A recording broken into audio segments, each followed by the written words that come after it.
In March 2020, the CEO of Airbnb sat in his office and watched as 12 years of work began to vanish. In a matter of weeks, nearly $1 billion in bookings evaporated.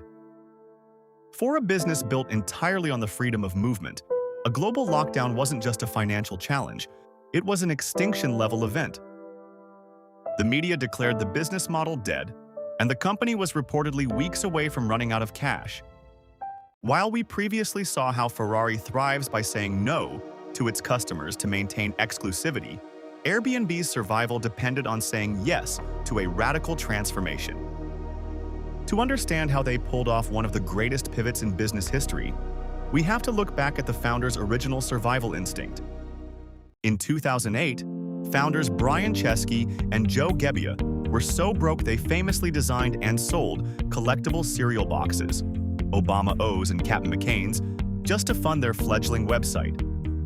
That cereal box hustle established a culture of gritty design thinking. They weren't just tech founders, they were designers who viewed every problem as a prototype that could be redesigned. When the 2020 crisis hit, they didn't panic sell. They went back to the drawing board. By May 2020, the travel industry was frozen. But Airbnb's data team noticed a strange anomaly in the numbers. While international bookings had crashed, nearby bookings were exploding. People were desperate to escape their own four walls, but they didn't want to get on a plane. They wanted to drive 2 hours to a cabin in the woods or a house with a backyard and reliable Wi-Fi. Airbnb moved with startling speed. They completely redesigned their website and mobile app to prioritize local stays within a 300-mile radius of the user. They changed their entire search algorithm. Instead of asking, "Where are you going?" the platform started suggesting, "Go near." They leaned into the emerging trend of remote work, turning the platform from a travel site into a living site. They realized that if people could work from anywhere, they didn't need a hotel. They needed a home. However, a pivot in product wasn't enough to save the bottom line. The company had become bloated, distracted by side ventures like Airbnb studios and transportation experiments. In what Chesky called a radical cleanse, the company cut $1 billion in costs.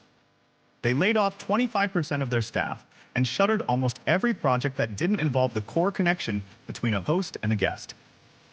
They stopped spending money on traditional marketing and relied on the organic strength of their brand.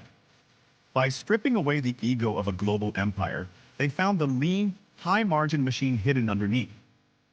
The gamble paid off. Because Airbnb's inventory is decentralized, it could adapt to shifting demand in a way that traditional hotels simply couldn't. You can't move a Hilton to the suburbs, but you can always find a new host with a spare room in a small town. In December 2020, just 9 months after being on the brink of bankruptcy, Airbnb went public.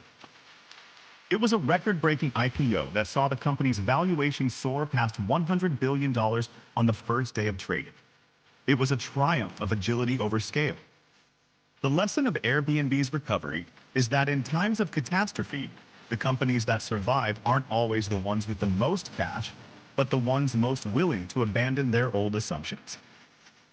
By focusing on their core mission and listening to what the data was telling them about human behavior, Airbnb didn't just survive the pandemic. They became more profitable than ever. But while Airbnb mastered the art of physical relocation, our next story looks at a company that mastered the relocation of your attention.